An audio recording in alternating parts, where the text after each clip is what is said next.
Madeira, or as the locals call Madeira, home of hanging, juicy skewered meats, bread so fluffy it practically melts in your mouth, and sizzling seafood that honestly deserves a spot on the world stage. Then there's the mainland of Portugal. You've got Portugal's beloved codfish bacalhau, Portuguese comfort food at its finest. Pastel de nata, the dessert that's taken over the globe. And let's not forget about those tiny fisherman towns that, in my opinion, are still the undefeated champions of seafood. Now, I've been living in Portugal for over 3 years, and today I'm heading to Madeira for the first time alongside my best time brother Zay, born and raised on mainland Portugal. We're on a mission to figure out, is Madeira's food better than the mainland's? And spoiler alert, we're even trying a fruit that, if eaten incorrectly, can cause severe burning sensations in your throat and mouth. Now, doesn't that sound like a good time? But this isn't your typical influencer video with tourist traps and overpriced cocktails. No, we're talking to locals, we're going off the beaten path, and we're looking for the real flavors of Madeira. Because this channel, it's for the slow travelers, the curious eaters, the ones who want to soak it all in, not just tick the boxes on a checklist. Olha, if you enjoy slow travel and discovering the more authentic side of each place, consider subscribing to this channel. And if you'd like to see a bit more of the behind the scenes stuff and locations that we visited from each place we visit, you can find me on Instagram at Dave in Portugal. Vamos lá, caralho.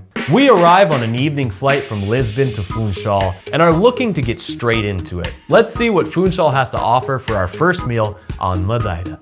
Let's get it going. We're going to the taberna, dude. Let's do it. Taberna do Ariário. Here, let's get here before you. Let's get that seat. You see, this guy's running for the seat. He wants the seat. First stop, Poncha. Now, the locals say you never eat before your first Poncha. Está tudo bem? Tá tudo maravilha. E os meninos, tudo bem? Tá tudo ótimo. It's like an aperitif. It's tradition. It's citrusy, sweet, and dangerously easy to love. We were told by the locals we had to try the original OG version, o pescador, which means the fisherman. These fishermen believe it had medicinal properties, something to ward off colds and give you energy before a day at sea. Obrigado, meu. A nossa.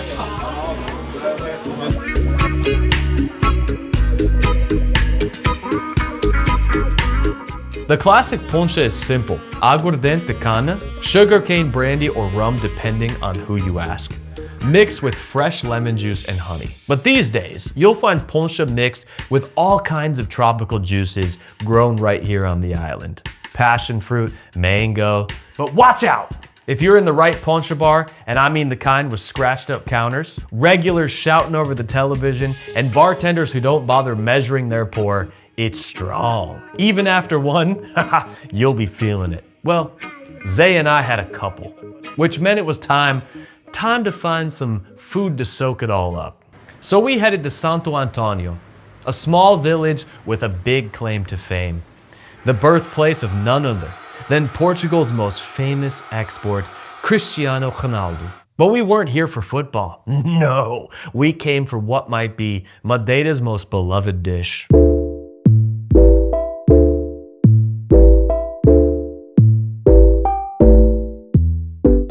You guys know I take you guys to the best places, and tonight we're here in Madeira to have espetada, the best here in Madeira. Espetada is a ritual here. Beef rubbed with nothing but garlic, coarse salt, and bay leaves, speared onto skewers carved from actual laurel branches. Then it's grilled over wood fire open flames. Well, they know how to cook it here. Yeah, nice and rare.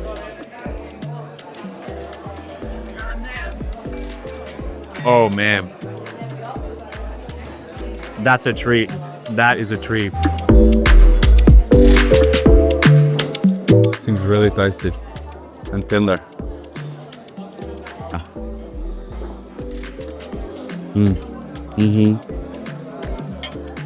Espetada em folha de louro, pau de louro. O sabor vai todo para a carne. Top. Vale a pena vir cá. Super bonito. Comer isto. Top. Let's face it, small creators like me don't make much from YouTube. So a massive shout out to Incogni for sponsoring today's episode and keeping this channel alive. Hear me out. Our personal data is like gold, and not in a good way. Every day, countless companies are buying and selling our information without us even knowing. Your name, email, phone number, home address, even your income, everything is up for grabs. And the result? Endless spam calls, phishing emails, and a constant risk of identity theft. That's why I started using Incogni. It's a service that does the heavy lifting for you by contacting data brokers and demanding they erase your information from their databases. I mean, manually opting out of hundreds of companies would take forever, right? Well, with Incogni, I've already had my data removed from over 250 sites. They even have a custom removal feature, so if you ever find your personal info on any web page, you can have them take care of it. It's all managed through a simple, real-time dashboard, so you can see the progress as it happens. If you're ready to take control of your personal information, head over to incogni.com and use the code DAVEPortugal to get 60% off an annual subscription. Thanks to Incogni for sponsoring this episode and keeping channels like mine alive. Now let's dive back in today's episode. Then there's bolo do caco, that warm, garlicky, soft flatbread that shows up at every meal like an old friend who always brings out good wine. We got the bolo do caco here. Oh yeah, such a good garlic bread. Amazing. Just what I needed. It's simple but unforgettable. Every restaurant on the island has their own version, and in all of our time in Madeira, we didn't have a bad one. Not even close. It's made from wheat flour, sweet potato, salt, yeast, and water. Nothing fancy, shaped into thick round discs and cooked directly on a hot volcanic slab, which gives it that smokiness and signature char. After a night of too many drinks, bad decisions, and maybe a little light barroom philosophizing, your body doesn't crave kale. It wants something greasy, salty, something meaty. In Canada, they have poutine. In Belgium, they have fries with just mayonnaise. And in Madeira, they've got picadinho. Beautiful, ugly picadinho. Chopped beef and pork, maybe some liver if you're lucky, tossed with golden fries, and soaking in a deep, rich gravy that tastes like it was simmered by someone's chain-smoking grandmother. Which is really cool. I get why people love this. I love it. Comfort food, right? Which is weird because for an island food, you know, it's like, this isn't what you would think. You know, this is like food you would drink. I would want this in the middle of a snowstorm. This isn't food for the Instagram crowd. It's food that makes sense at 2 a.m. But if you've had too many ponchas, good luck remembering it. What's that? Is that strong? Yeah. The next morning, hungover and half human, we went chasing sunlight like feral cats. Headed to Ponto Doul, supposedly the sunniest spot on the island. The name literally means point of sun. We found ourselves at Ponto Doul, a no-nonsense seafood joint, the kind of place with plastic chairs, cold beer, and seafood that doesn't need a PR team. First up, lapas. In English, these are grilled limpets. Chewy, briny, little sea creatures that taste like the ocean punched you in the mouth and then kissed you after. They sizzle on a hot plate soaked in garlic and butter, and suddenly the hangover doesn't feel so cruel.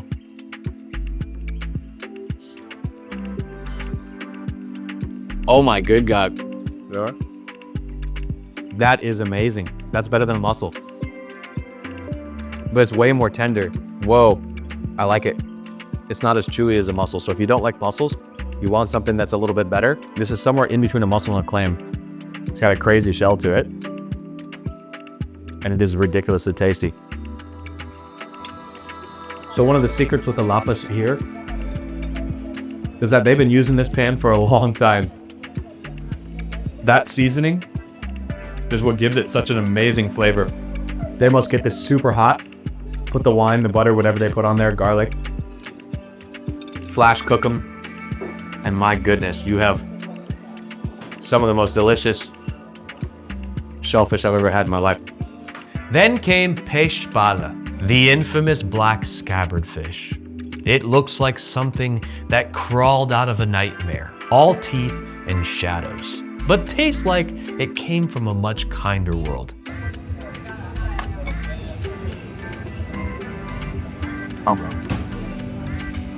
Just melt, man.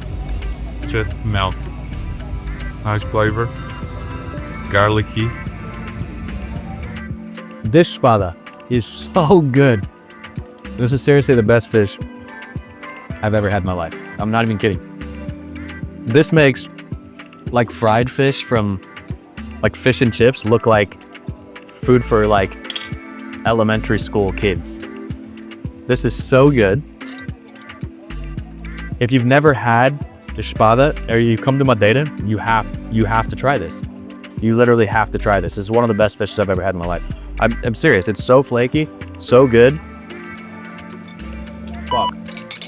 And of course, Bolo do Caco showed up again. Our old friend from last night that makes everything better, especially when you're still tasting the booze from 8 hours ago. That night, we drove up winding mountain roads, chasing the kind of view that makes you stop mid-sentence. The place, Altavista. The name says it all, high view. And trust me, you'll want to take it in before the food hits the table because after that, you're not going to be looking at much else. Walking into Altavista feels less like arriving at a restaurant and more like being invited into someone's home. O clima, as pessoas também que nos visitam, cada vez fica mais maravilhoso. Eu vejo pessoas que chegam cá à alma. O que era a Madeira sem o turismo? Nada. Isso faz parte da alma da Madeira. Pessoas que chegam aqui, não me conhecem, é que o abraço, saem daqui radiantes. Pessoas que choram, já vi pessoas aqui, a sair daqui, a chorar que iam embora no dia seguinte, tristes. É caldo de bom há nesta Madeira. And we had to try Madeira's famed bife do atum, a thick grilled tuna steak with that perfect, almost defiant simplicity. I'm really excited about this. It looks like it has some bell peppers on there. I gotta try this tuna because it's been calling my name since I got here.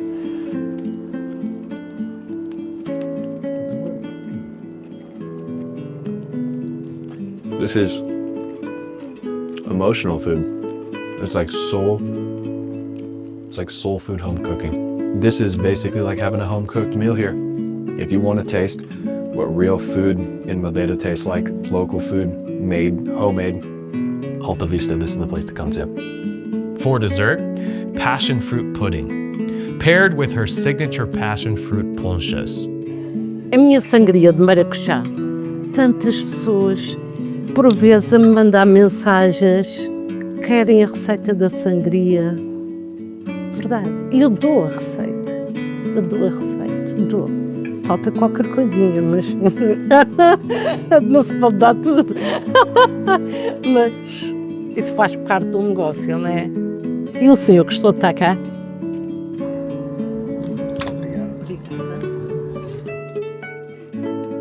That's too good. Some might say that's too good.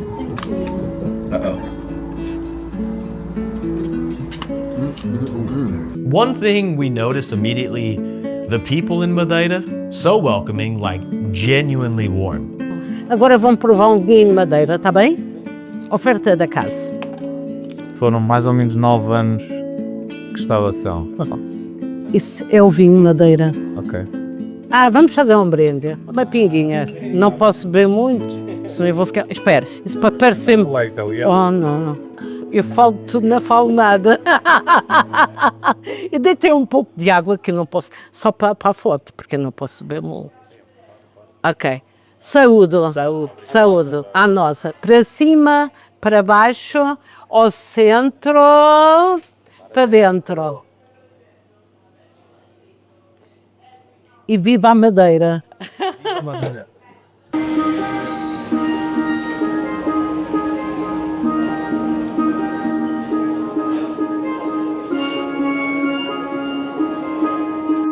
While in Madeira, you have to take a visit to the local fruit market, where you can find tons of unique tropical fruits native to Madeira.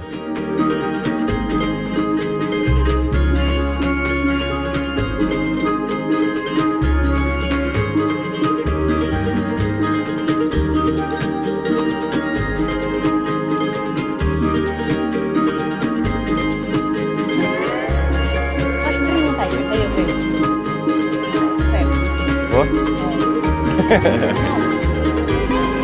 tens que aguardar que ele vai amadurecer, tá bem? Mais ou menos dia ou 2 meses. Okay. Não tem para hoje, tá bem? Okay, tá bem. This fruit right here is one of the most dangerous fruits on Madeira. This is the Monstera deliciosa, and if not eaten right, it can cause uncomfortable swelling in your mouth and throat. If you eat this fruit in Madeira, make sure the little green parts fall off before eating the fruit underneath. Monstera deliciosa is a delicious fruit that tastes somewhere in between a pineapple and a banana. Then we headed up to the northwest corner of the island, to the village of Santana, a place that feels like something out of a fairy tale. And like always, we found a small no-nonsense restaurant called Marcels. Nothing fancy, locals eating dinner, a handwritten menu, and that warm, familiar smell of garlic and grilled fish coming from the kitchen. The kind of spot where you know the food's gonna be good before you even sit down.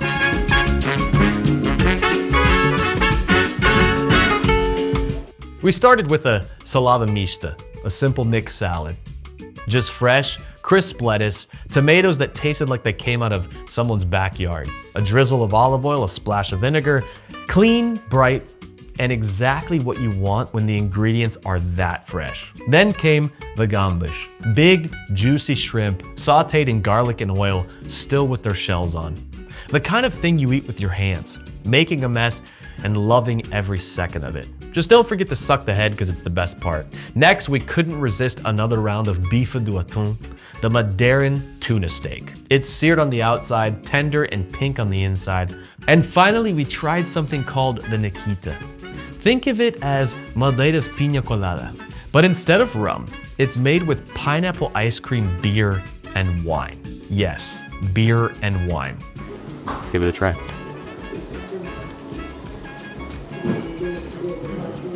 It's really nice, very refreshing. Ooh, I'm feeling a little buzzed already. This has got a healthy pouring of wine and beer in here. I think it's got an entire beer in here. So, is the food in Madeira better than the mainland of Portugal?